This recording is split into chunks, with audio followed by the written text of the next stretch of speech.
Well, I think a lot of times when we come up with our questions, one of the first things that we take a look at, well, not just the standard, but misconceptions we've had in the past. We try to keep the common misconceptions in mind when planning questions because we already know that we're going to have to address them. So we build supporting questions around that. And I think too, working together as far as what your students say or your students say, and maybe problems that I have with my students that I can learn from other perspectives. I think we've been able to really help each other develop questions and really help all of our students. I feel like this. I agree with what you said. Our common planning time that we use, we take that time to really plan out the week and plan quality questions for, usually we try to fit in at least one a day at the least. And we'll take their feedback. The next week we can meet, or even the next day, and talk about, like Samantha said, what did her students say? What did Jesse's students say? Take all of that along with my responses, and then we can go from there when we structure our next questions. So the common planning time is key for us, I feel like, in developing our questions. I think one thing is we all have different strengths, and really coming together as a team and being able to use all of our strengths together to form really good questions gives variety to our questions, and I think helps give students questions from different perspectives, which is a real world connection. So I think that's a huge benefit to working together.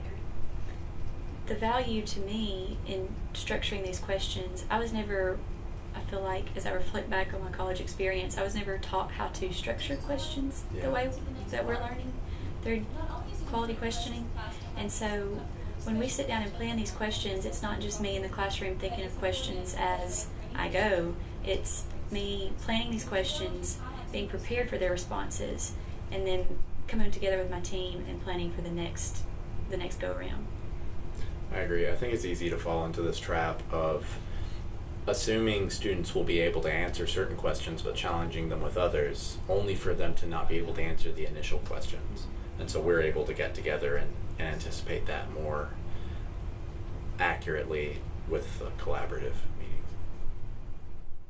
So when we come back together after we are able to formatively assess our students, we can take their dialogue, what we were able to listen to, and realize they are not picking up on theme of this novel. They're not grasping what theme is. They're not taking the theme and applying it to a universal theme in the real world. So it hits our standards, and it lets us know where we need to go back and really dig in with the standard and then teaching that standard in the literature. And I agree with what you said and would like to add, a lot of times when we're looking at those misconceptions from our formative assessment, we're able to go back and adjust what our lessons are going to be. I've typically gone back and squeezed in some questions specifically designed to target the things that they had struggled with previously.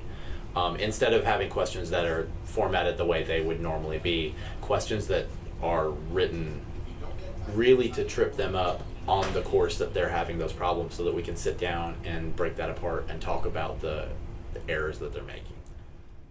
Having time to actually look for those trends, like, okay, so what are most of my students missing, or what are most of my students getting, and then being able to kind of plan with you guys and get feedback from you to give feedback to the students after that formative assessment. So that's been a really beneficial tool for me, planning and trying to give that feedback to students. Using questioning not just for me to know if the students know something, but also for the students to realize what they know or may not know in their own self-assessment. That was something that was very evident to me today, and then other times when we've been using quality questioning, is the student knows what they want to say and how they want to express their answer, but them hearing and listening to another student activates that knowledge that they have, the prior knowledge or the answer that they're trying to get out. And the whole process of them learning how to listen and have the dialogue has been extremely helpful in my classroom. Well, I know just think time itself has been beneficial to my students, if only for the fact that many of my students, as I've mentioned before, lack those critical thinking skills and are not entirely even aware of their own thinking processes, have convinced themselves they can't think or can't produce accurate response. And so just being given that time in different ways, not always in a silent think time, but sometimes in a turn and talk, and sometimes in the ability to type a response in Pear Day, has really changed the game for them. I think many of them are just used to a hand shooting straight up and just magically having an answer, but that's not how it works, and many of them are coming to realize that. I'd like to add on to the hand raising. Eliminating that from my classroom was a process. It took time because that's something that they're taught from very early age.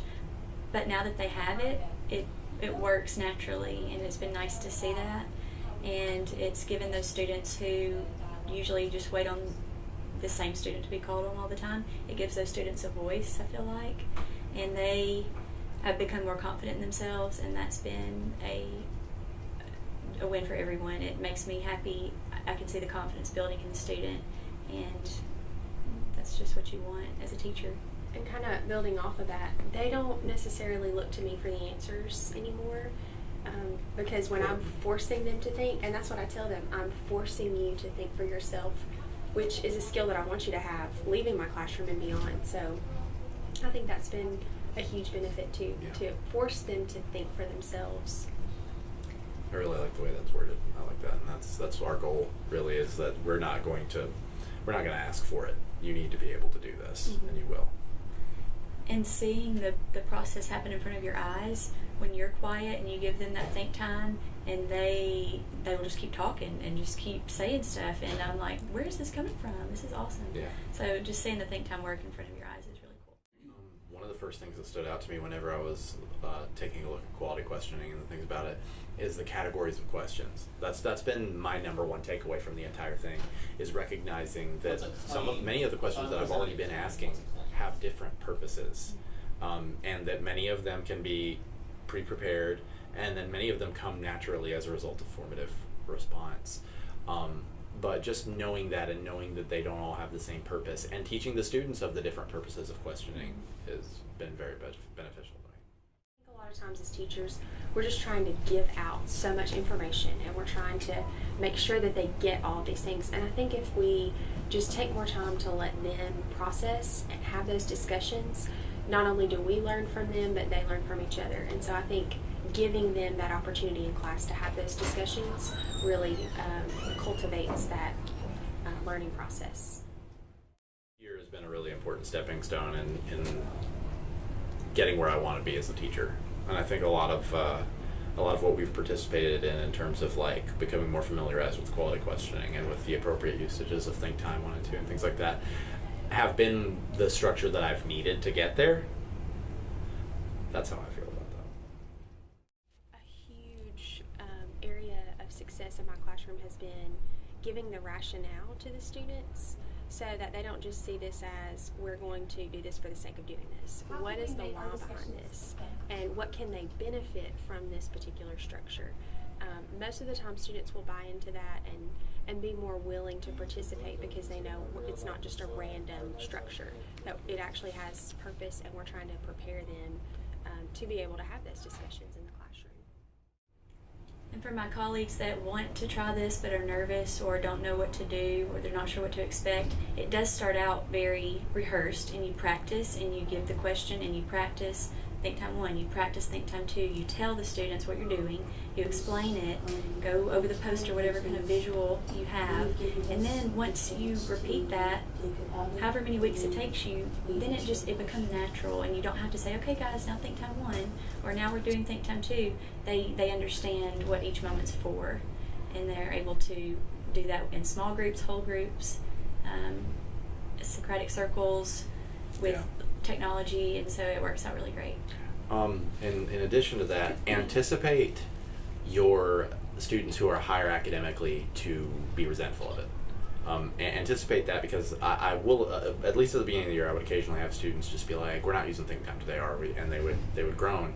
But one thing that I do to counteract that is I will still open the floor for responses after so many Think Time responses. It's time permitting. I will get the responses out of the Okay, students who I remember, have once I call on somebody intentionally after they've chosen finished with their response, equitable that opens the participation. door for other But then my people students after who they've would have written normally their had their hands up the first time are able to add so much more depth to those responses that everybody gets what they want out of it. They still get to feel celebrated, but I'm directly addressing the students whose needs wouldn't normally be addressed because they're hiding in the